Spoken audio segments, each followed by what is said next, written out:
live from Studio B and KPRC2. Houston Life starts now.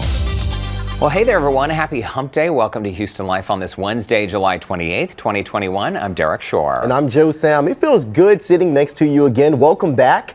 Because you've been gone on a little vacation. I've been snooping around on your Instagram. I didn't post much. I went to Utah to spend some time with my mom, and most of the time, to be honest, is always spent like working on stuff around the house, mowing the lawn, and doing stuff, you know, to fix up little projects. So we did take a little bit of time to relax. My nieces had some birthdays. It was a good time, but I'm glad to be back here in Houston. How you doing? We're glad to have you back. We're feeling good because we are halfway through the week, you guys. If you didn't notice, it's Wednesday and we're feeling great about that. And it's almost the weekend, so you know I always get excited about Fridays. But it's been hot and it's been fun so far, but it's always better having you here. Hot and fun in Houston during the summer. Well, the Olympics, I hope y'all have been tuning into the Olympics, and I know that if you're watching this show, typically we are on television during this time, but thank you for joining us online, and we're glad to still be able to connect with our Houston Life family during the Olympics. But I always loved, like when I was a kid, I loved when the Olympics would happen because there's something very nostalgic about it, like clockwork, except for COVID. Right? We always know that the Olympics will happen every couple of years. And you're a fan too. Yeah, I love it. I love seeing all the athletes prepare for it because we were talking about it earlier. Courtney and I were both athletes, and it takes so much time to really get ready for something as big as that. There's so much pressure on you, and you really want to walk away with that gold medal. So to see those people accomplish their goals and their dreams, absolutely great. There's some pretty cool, heartwarming stories coming out of the Olympics so far. We posted on clicktohouston.com a really nice little collection of them. And everything from this Tunisian swimmer who had the last qualifying time, the lowest qualifying time for the Olympics, this 18-year-old swimmer from Tunisia. There he is right there. Yeah. Nobody really expected him to do much. Guess what? He won the gold. And you can just tell by the look on his face, he's feeling so many different emotions. There was a 13-year-old gold medalist. Skateboarding, for the first time, is an Olympic sport. Wow. There she is right there. She's from Japan. Her name is Momiji Nishaya. And check it out. Another 13-year-old, this time from Brazil, took the silver. Wow. I mean, 13 years old, that's insane. Yeah, story after story, incredible talent. Here's a brother. His sister, he and his sister both won gold medals in judo. They won 9 minutes apart, setting a world record. That's the first time siblings have ever won in individual sports on the same day. So check out clicktohouston.com. They're heartwarming, they're incredible, and the adversity faced by so many of these athletes. What's incredible to me is that you don't just have to, work out and be in great shape. Like, when I'm working out, I don't want anyone watching me, right? Why not? Because I get in the zone. I'm sure you're showcasing those muscles. You got them there, Derek. No, not at all. Quite the opposite. I like to just get in my zone and do my own thing. And I think that conditioning your body and your mind to be prepared to compete on the world stage is incredible. Because so many eyeballs watching you, waiting for you to mess up, and probably expecting you to do well too. So you have to live on that and make sure that you do well because you don't want people talking bad about you. So a lot of people have that pressure on them whenever they're on that type of stage. Yeah, millions of people watching around the world. So going from the heartwarming to the funny and the exciting videos too, because we've seen that within the Olympics too. We're talking about these athletes who are giving us behind the scenes peeks at the Olympics in their viral TikTok videos. You know, TikTok is great for giving us that behind the scenes looks. So we want to take a look at a couple of people who are doing that. We have an article up as well about that. The first one we want to talk about is the cardboard beds. I know we've talked about that before on the show, the sustainable cardboard beds. A lot of them are posting on there showing about how breakable they are. So they are on TikTok, jumping around on the beds. You can see them there. And these beds, these are athletes. They work out so hard. They want something comfortable to sleep on, but these were not comfortable at all. Look at that. Wait, so are the beds not holding up? It's not holding up, so they're showing off about how easily they break. Oh. So yeah, that video went completely viral on TikTok. I thought they held like 400 pounds because they, they... Oh, they wouldn't break. Yeah, I don't think they break. So that's how hard they were.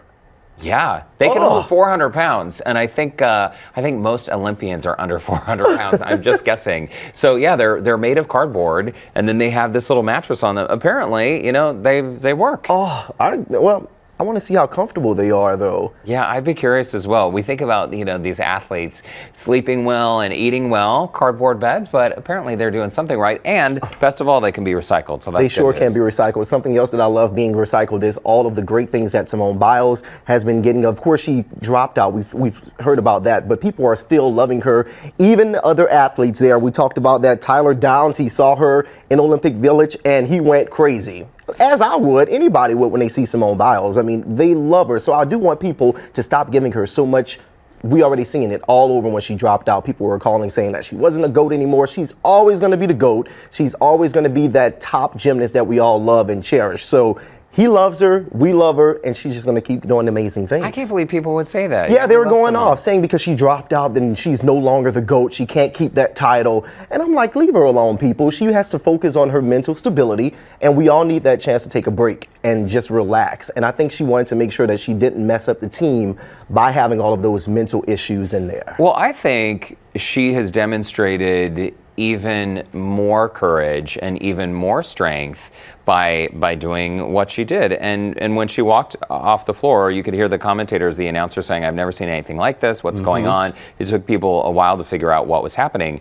But she returned to the floor and she was out there cheering on her teammates. There we go. And I think she just has this incredible aura about her. And as she said in interviews with Hoda Kotb on NBC, she was talking about just the pressure of having all those It's a lot. eyeballs. And I think also the difference of not having fans in the stands. Again, I mean, I cannot imagine every single person out there, like we all know what it's like to be uncomfortable, right? You've been in a situation where, I don't know, you're speaking in front of the class when you're in school or Nerves you're are in church. going the whole time. Yeah, we've all been nervous at some point. I think it's safe to say most of us have been nervous. So to imagine, well, I can't imagine what it would be like to be an Olympian and be scrutinized on a world stage. So I applaud Simone, and Yeah. of course she's still the GOAT. She always will be. And that's why I say Tyler Downs, continue to brag about her on your TikTok, on your social medias, because if I see her in person, y'all already know what I'm going to do. I'm going to freak out completely. But not just that, we also want to talk about another TikTok video that just really went off. A lot of these athletes are giving us behind the scenes of what the stadiums look like inside of the Olympics. And it's really incredible to see that firsthand. So we even have our anchors out there, Keith, Roseanne, Christine, they're giving us a look at how it is in Tokyo too. The 7-Eleven video on Keith Garvin's Instagram and Facebook page, absolutely insane. It looks like an entire restaurant in there. So it's really cool seeing all of this because we can't be there, but we can be there in spirit and through those videos that they're sharing. I gotta get on TikTok. Get on it now. Watch these videos a little more. All right, so shifting gears, you know Ashton Kutcher and Mila Kunis, right? Oh, I've heard about this and I know where you're going, but go ahead. Uh-oh. Are you a fan? I'm a fan of them. I'm not a fan of what they're doing. Oh, okay. Well, I think it's really interesting. So they said recently in an interview that they don't believe in bathing their kids every single day, and they also don't believe in bathing themselves too much. Make it make sense. That's all I'm saying. Well, okay, so this is what they're saying, that our bodies, right, they have natural oils on them, and if you're using soap every day, you're stripping away the natural oils. And what did people do before soap? That's my question to you, Joe Sam. How did the world survive before soap was invented? I would think that they would have probably found some plants and some florals that smelled a little good, got those oils out of that to give themselves some kind of scent, because you don't want to walk around smelling dirty the whole time. Some people don't really smell dirty though, and their body goes to work, maybe killing the bacteria. I have an acquaintance who lives in Austin who does not believe in, he will shower every day. He'll rinse off in the water, but he doesn't believe in using soap. Even in, so Ashton and Mila said that they do wash like the critical areas, like the pits and the other areas. The Netherlands. But this acquaintance that I have, he doesn't even use soap in those areas. He just rinses with water. But how do you know your body is not, primed to go to work and get rid of I just can't germs because on its own? I feel it on me. Every day, especially being here in Houston with that humidity out here, you feel sticky. You feel like you need to get there and get in the shower. I do it as soon as I get home because I want to feel fresh. Now, I had a friend, he would come off from track practice. We both ran track. He would be sweaty and he would smell. And he would go and lay in the bed and then wrap himself up in a nice fresh bed. And I'm like, no, go and take a shower. Go and take a bath. I do not get it at all. But you know what? I did do some research on this because when I saw this story, I said, no way. But the American Academy of Dermatology, they say that if you are a kid from 6 to 11, you may not need to take a bath every day. See? You only have to do it once or twice a week. But it all goes, I wonder how their house smells, because she doesn't bathe her kids, they don't bathe themselves, and we're talking about Ashton and Mila. How does the house smell? Do you think they're walking around and they forget the smell, like that it stinks? I don't think it stinks. I bet it works for them. I don't know. I applaud them. I don't know. So Derek, how many times do you take a bath? Well, I don't take baths very often, but I do take a shower every morning before work and usually every night right before bed. And it also depends on, what time of day I'm actually like getting out for a run, which is usually in the morning. Okay, let me see if you're not lying about that. Okay, he smells good. So I guess you're telling the truth. Not so bad. Hey, speaking of celebrities, are you a Sex and the City fan? I am. I do watch it here and there, but I'm not a big fan. Okay, well, so there's this bit of a controversy. Kim Cattrall, who plays how do we describe her? The more outgoing character. The feisty character, of maybe? the four. Yeah, the more friendly. She has a lot of boyfriends in the series, right? Right. So Kim Cattrall has been very public that in these reunion shows, she has not been a part of them, right? But could she actually make a return for the Sex and the City revival? So here's the thing, HBO Max, they're said to be gearing up for season 2 of this reboot. And inside information tells us that Michael Patrick King and Sarah Jessica Parker, they're trying to get the green light for more than the 10 episodes that have already been greenlit. Okay, so word on the street is if Kim Cattrall ever changes her mind and wants to come back, she can come back. The door is open. Is that because she's probably bringing in most of the big bucks for the series? Is she a prime character for them? I think she's been a prime character from the very beginning, and with only 3 out of the 4 OG Sex and the City ladies, maybe it's not quite the same. I didn't really watch the series when it first aired. I've since watched the reruns, and I've seen both the films, which were really a lot of fun. But I think it would be great to see her return. Whatever feud they might have had. Yeah. I don't know. It's always okay for a second chance, I think. I love when people bring back something familiar, because she's been on the show for so long. I think it's familiar for them, so it's easy for them to adjust to her coming back. Yeah. Did you ever see any of the films? I've seen one, and I kind of, I'll watch it here and there, but when it got a little too girly for me, I would walk away. Yeah. It started getting a little too chit-chatty and too much drama, and it brought you into the life of a woman and what goes on. And I didn't want to know all of those secrets.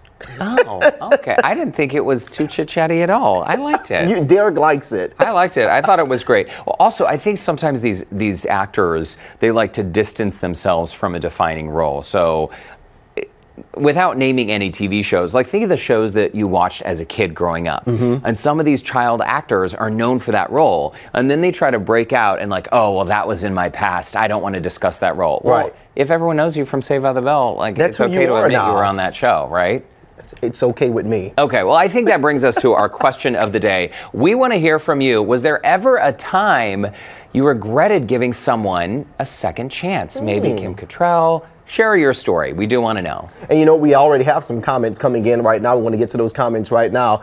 Let's see. We have Amanda. She says, no, my character has been built from giving people second chances and has also allowed me to learn how to have standards and set boundaries. In the end, I'm better because of it, in spite what I may have been going through at the time. So she forgives. Okay, all right. Linda says, probably, but I'm grateful someone gave me a second chance. You know what? I think that's true. I think everyone deserves a second chance. Second chance, yeah. But maybe not a third, not depending a third. on the situation. And Susan says not a second chance either. She writes no because it's the right thing to do. It can be rewarding or it can go badly. I thrive off of good ones and learn from the bad ones. And they don't go the way that I hope they would. It's just that what we're supposed to do. I don't give people second chances. I let them, because Oprah said it best. She was like, when people show you who they are, believe them. And if you show me who you are the first time, I'm not going to give you a second chance to prove yourself to me. I know people change over time and they mature and they grow, but I say, you got one and done. Wow. Yeah. Okay. That's how it is well, with me. You know not to cross Joe here. Very folks. thin line here. Well, thanks so much for your viewer comments. Derek's getting scared. We want you guys to head over to our Houston Life Facebook page and join the conversation. We always love all of the comments that people send in. All right, what do you say we play a game now? I love games, Derek. Okay, so this game, Joe and I know nothing about. All we know is the name. It is called Minute to Win It. This is the ping pong edition. Let's get out of the chairs and walk over to this side of our studio. And you know, one of our fearless producers here at KPRC2's Houston Life is none other than Catherine. We call her Kat Sorto. You know her from the show. You've been on the show many times. And Kat, did you dream up this whole game for us? I'm so fearless. I created a ping pong edition, Minute to Win It. It's going to be a lot of fun. Okay. Okay, so we're going to have 3 stations. Okay. This first one, you're going to be on this side, Derek. Joe, you'll be here. Okay. I'm going to demonstrate real quick. Okay. You'll have your wine glass, your ping pong ball. The trick is to... This is a professional. You're going to get 3... I'm really proud of that because earlier it was So good. Chris, our director, is really good. But anyways, you'll get 3 balls there. Okay. You'll then move here. So once we get 3 in the bucket, then we move on to the next then you station? can move on. You will have 1 minute on the clock for all 3 stations, okay? So station number 2 is here. Okay. You have to get... Like bounce it into the cup. Yeah, Derek here, Joe there, and you have to get 3 ping pongs into your glass. That looks hard. Oh, wow. So one into each cup, right? Yes. You get the point. You get the point. So bounce it into the cup. Yes. Okay, so how much time do we have to do this? An hour. 1 minute total. 1 minute total. 1 minute total. Come on. Can't we get 2 minutes? Okay, maybe 90 seconds. We could do 2 minutes. All right, Derek, you ready to give it a shot? 3rd station. Oh, there's a 3rd station. Last Okay, one, let's walk over one. to the Wow. 3rd station. We have some ping pong balls in this Kleenex box, okay? Okay. You're going to tie it around. Make sure you don't let these fall. Okay. You'll tie these around yourself, and you're going to shake until all the ping pongs are out. Oh. Okay? And those are your 3 stations. Wow. This is part of the minute? Yes. Total. Total. All right, so we're really going to have to move fast. I don't think we're going to get past the first station. Worst case scenario, if the minute runs out, you just keep going. Whoever finishes first is the winner. All right. Okay. Okay, I'm ready. Let's We do can it. do this. Back to the 1st station. Back to the 1st station. So, Joe, you're on this side. Derek, you're on this side. I'm going to remove that first ball that you put in there. Oh, yes, There you're we right. go. Okay. Yeah, we don't want to cheat. Okay, we'll have 1 minute on the clock. There we go. Ready, set, go. Okay. Okay, 3 balls. Oh, almost, Derek, almost. Second try, second. There you go. Derek has 1 ball in. Go. Oh, goodness, this is not working for You us. gotta go faster, Joe. Oh, man. Go. We've got 40 seconds. This is way harder than it looks. Almost. Oh, Joe, you're gonna end up breaking the glass. Oh, man. Almost, hard. Okay. Almost. Like I said, we're going to need an hour for this. 23 seconds. Okay.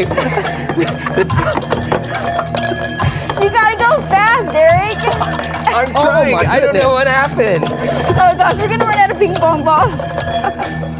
You got it. Okay, once you get 2, you can move on. Wow, they're actually making it easier for us because we're so bad at this. This is 1 hard. minute is up, but This is really hard, you guys. if you can get just 2 in, you can move on. Okay, Joe, you're almost Okay, there. I don't know what happened and how I got that first one. You go faster, go faster. This is making my arms. This is a workout. Okay, hold on. You guys, I'm sorry, 1 minute is not enough. Oh my goodness. Moving on. Okay.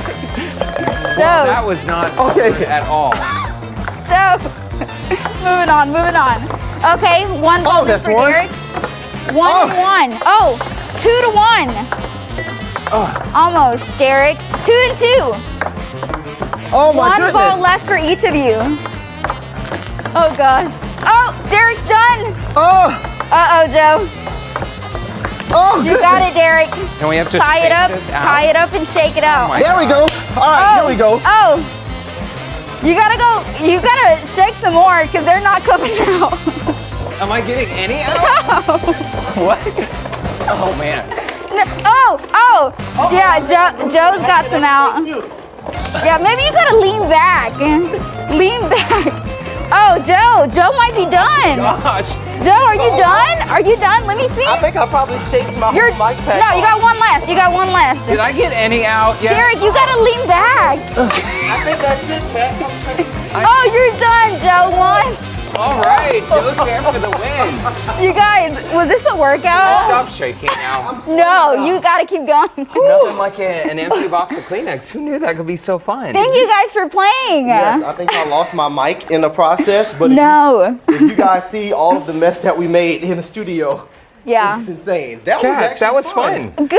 I'm glad y'all had fun. Thanks Good for game. playing Good along. game. Thanks, Kat. We'll have more games throughout the week, so everybody just stay tuned for those. All right, Yeah. you get a Kleenex box. And you get a Kleenex box. Oh my goodness, you guys, make sure you guys keep in touch because we're going to be doing a lot of these games throughout the week, like you just mentioned. They're so fun, and of course, they get you out of breath. Yeah. All right, and join us again tomorrow when I will be reunited with Courtney for our virtual host chat. Yeah, and of course, you can always continue to follow us for our live coverage of the 2020 Olympics from Tokyo with Keith Garvin, Christine Noel, and Roseanne Aragon. We're going to be joined alongside with them the rest of our Texas 2 Tokyo team right here on KPRC 2. You're going to be able to watch them for all of that action. Yeah, and as we mentioned earlier, follow them on Instagram and Facebook. Check this out, an exclusive photo. That's Keith Garvin and silver medalist Jordan Childs and Grace McCollum. So exciting for their big win in gymnastics. Yeah. Plus, a reminder that the KPRC 2 team will be hosting an Olympic watch party all this week at Discovery Green from 4 to 8 p.m. Head out there tonight to catch our Houston Life team. Lauren Kelly, me, Courtney, and Joe are going to have some fun. We won't be shaking these balls out there, though. We're not going to be doing, oh, well, maybe that was worded wrong. No, we I'm won't be out there having too much fun. No, we'll just be picking all this mess up. Picking, I cleaning will. everything up. Thanks, Kat. That was fun. And thanks to all of you for joining us today online. That was a lot of fun. Absolutely. We'll see you guys tomorrow. All right, well, now we got to clean up. That was a good workout. That little shake thing.